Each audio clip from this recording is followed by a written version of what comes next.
Welcome back to the Ripewave audio community, where we explore together all types of home audio systems from hi-fi to home theater.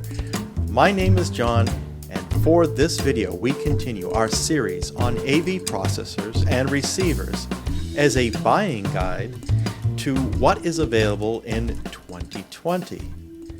Our second video in this series is subtitled Part 2, 6 with 15 channels, and shows what is available as you back off from the 16 channel models presented in Part 1.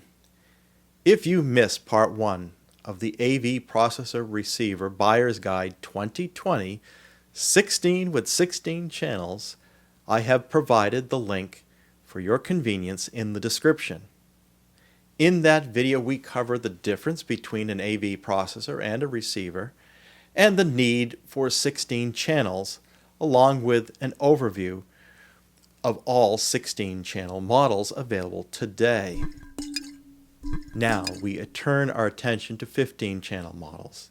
As we mentioned in the previous video, 16 channels, or 15 for that matter, is not for everyone, or even a configuration that every room can accommodate. When you drop a channel of processing capability, what you give up is one speaker of discrete output. If you are using a 7-channel base, which has become the most common for medium to large home theaters, you may elect to take the hit on subwoofer count, moving from, let's say, 3 to 2. In that case, the 7.3.6 configuration, possible with some 16-channel processors, becomes a 7.2.6 configuration with the 15-channel processor. Now, the 7.2.6 configuration is actually more typical than one with 3 subwoofers, so that may not be an issue for you. In fact, looking to equalize bass reproduction and fully pressurize the space is more likely to jump from 2 to 4 subwoofers than to add an odd third. The other decision point on the number of speakers in the upper layers, 2, 4, 6, 8 or more, as you add above, then you may need to subtract below, either with your bass or subwoofer counts. While a 9.1.6 configuration is possible with a 16-channel solution, and that gives you your front wide speakers, if you decide with a processor with 15 channels, you may need to decide on whether to be 9.2.4 with the front wides or go to 7.2.6 that doesn't have front wides but has 2 more ceiling speakers. The latter being the more common, 7.2.6. Front wides, while providing a smoother pan on the front stage, have yet to see widespread use due to challenges with room placement. If you have a wide room, you may opt for the 9-channel base. The deeper your room is, the more you will notice a benefit of having more ceiling channels. It has been reported by home theater experts that a 5 or 7-channel base with 4 ceiling speakers and a dual subwoofer can be sufficient, and it becomes harder to notice the benefit of additional channels beyond that unless your room is on the larger side and your source material is well mixed. With that said, 15 or 16 channels sits between the count adequate for most home theaters and that which are only used by the super enthusiasts. Therefore, the plan for this series is to continue with videos for both the higher counts, 20, 32 and beyond, and the lower count processors, 13 and below, where the highest concentration of models do exist. For this series, our focus is on 15-channel processors, while Ripewave Audio sees this channel count, like that of the 16-channel models, as a bridging point between the mainstream and high-end theater markets.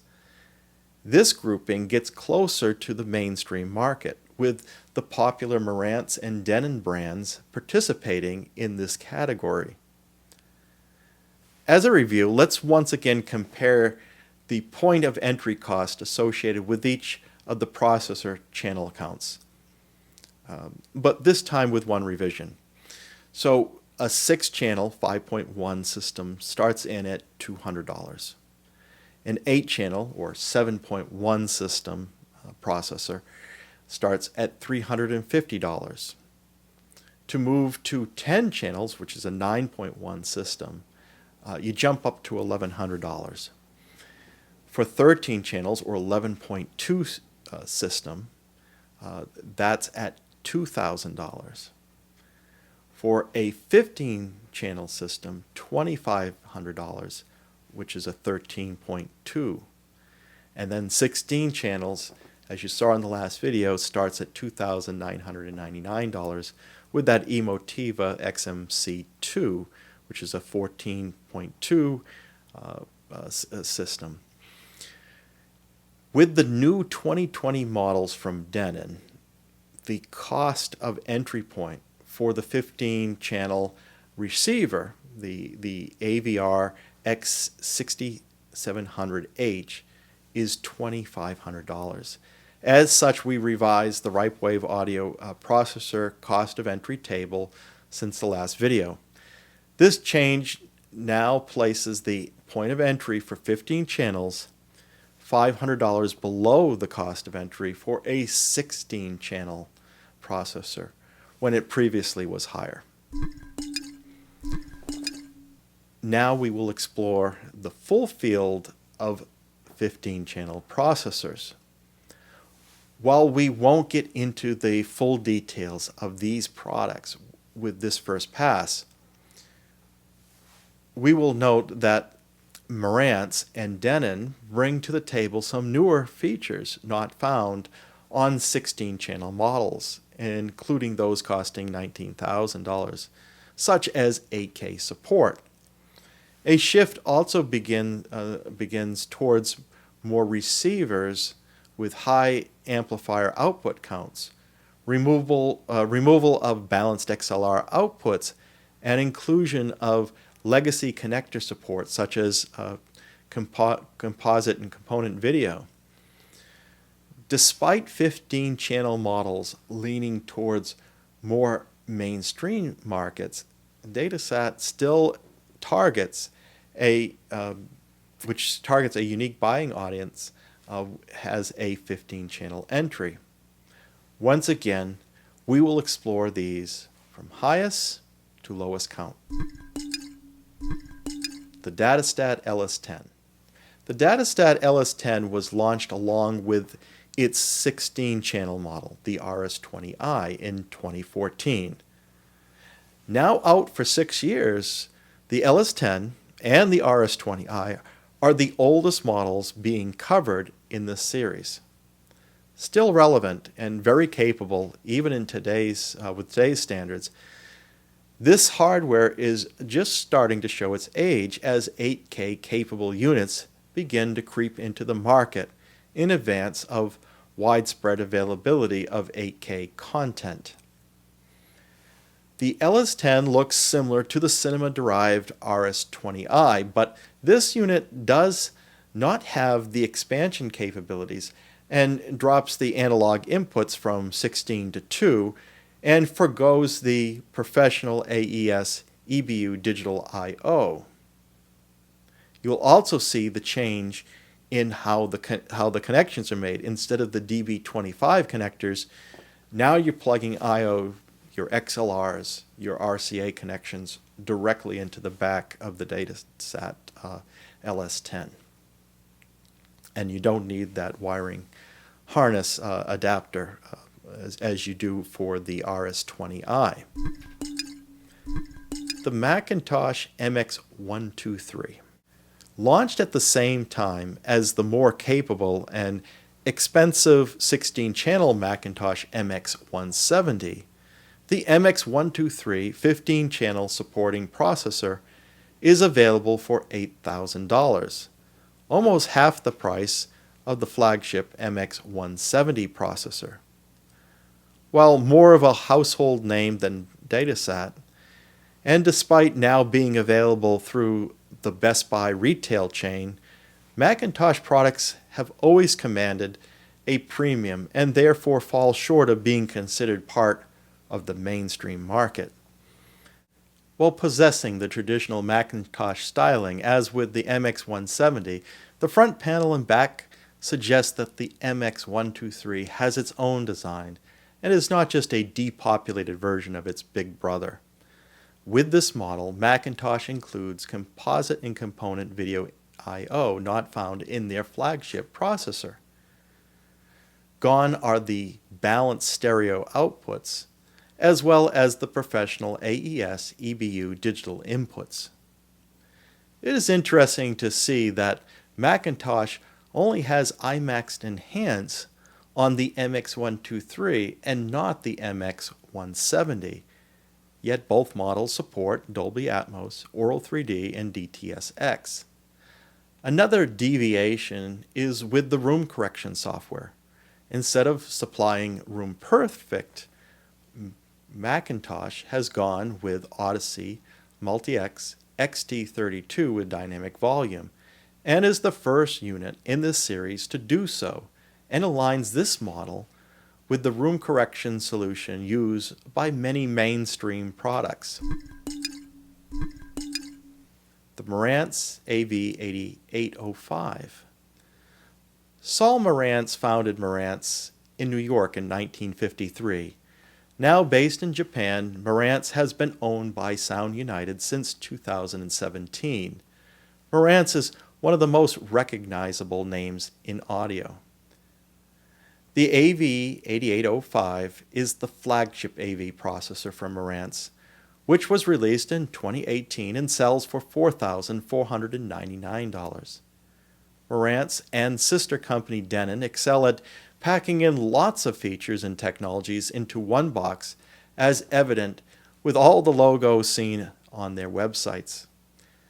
While possessing balanced XLR pre-outs, the back panel of the AV8805 takes on a more cluttered silkscreen labeling and layout found on mainstream consumer-oriented components versus the more professional and clean-looking connector panels observed so far in this series.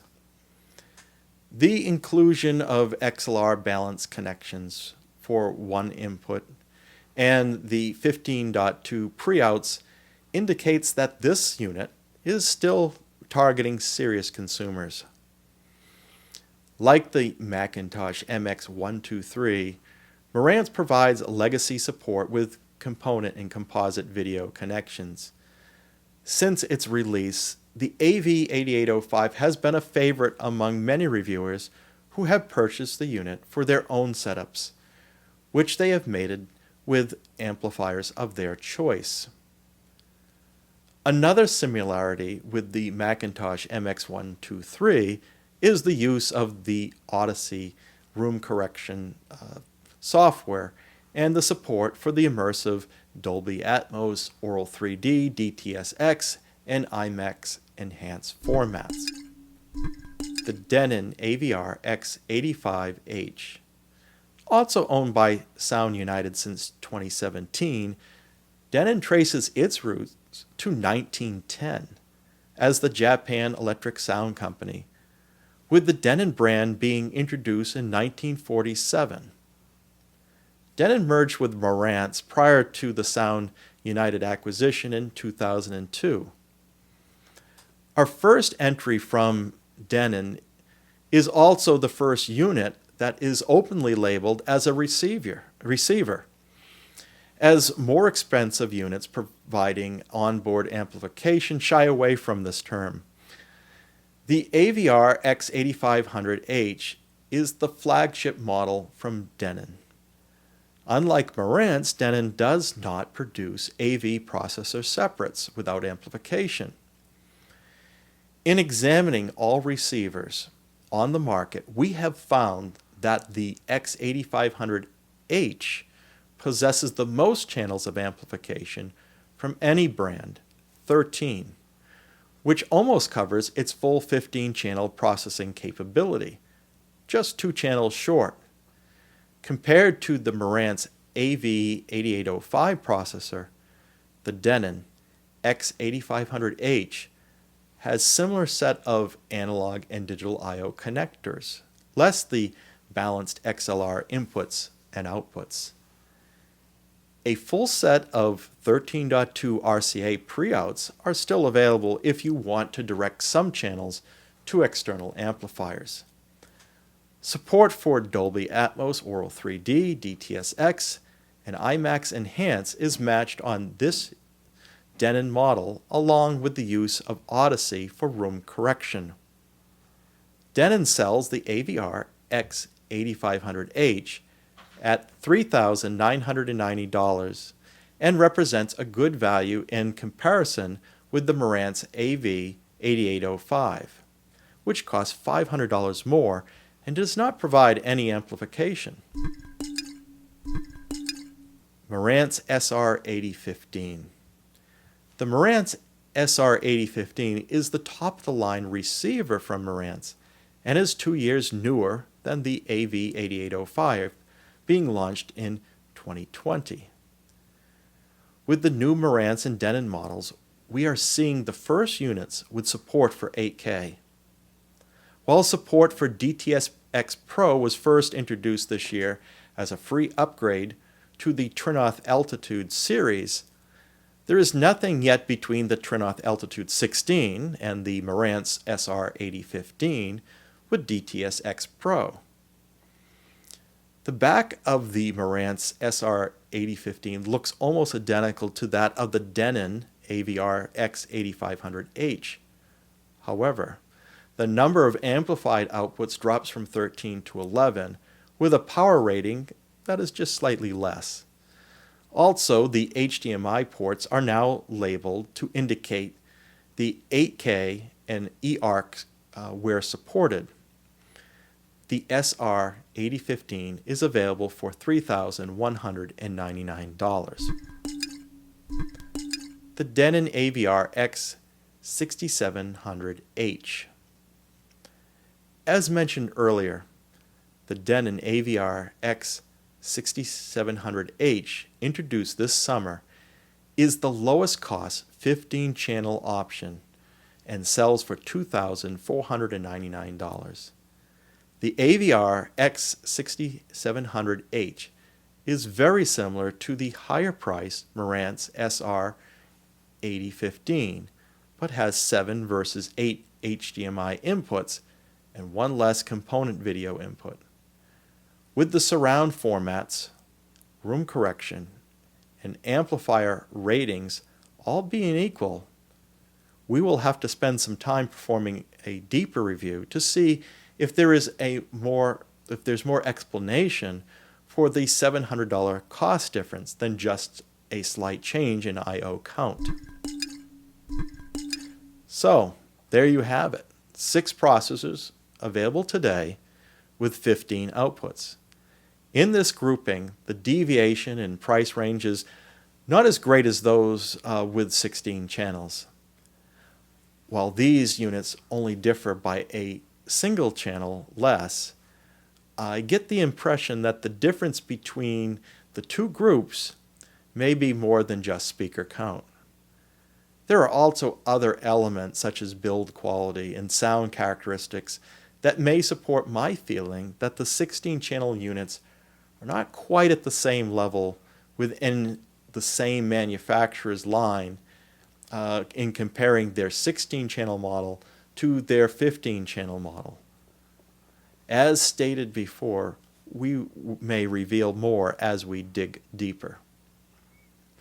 My other observation is that some of the hot new features such as DTS:X Pro and 8K video support are appearing in the 15-channel processors before those with 16 or more channels, aside from Trinoff's support for DTS-X Pro. The question that Ripewave Audio has is, when will we see those additions on the higher count models? Our current opinion is that DTS-X Pro is a format that is ready for prime time, but 8K is still maturing. For example, Denon will be adding DTS-X Pro to their flagship receiver later this year with a software upgrade, and more high-count models are likely to follow suit. If you own a 15 or 16 channel processor receiver, I would be interested in hearing your feedback. Please include in the comments section, do you feel that a 15 or 16 channel of channels of processing are necessary, or could you have survived with less? That feedback would be useful to the Ripewave Audio community. Furthermore, if you enjoyed this video and are interested in enhancing your audio experience, please like and subscribe to this Ripewave Audio community, and be sure to select the bell icon so you'll be notified as soon as the next video is posted. Until then, keep evolving your audio experience.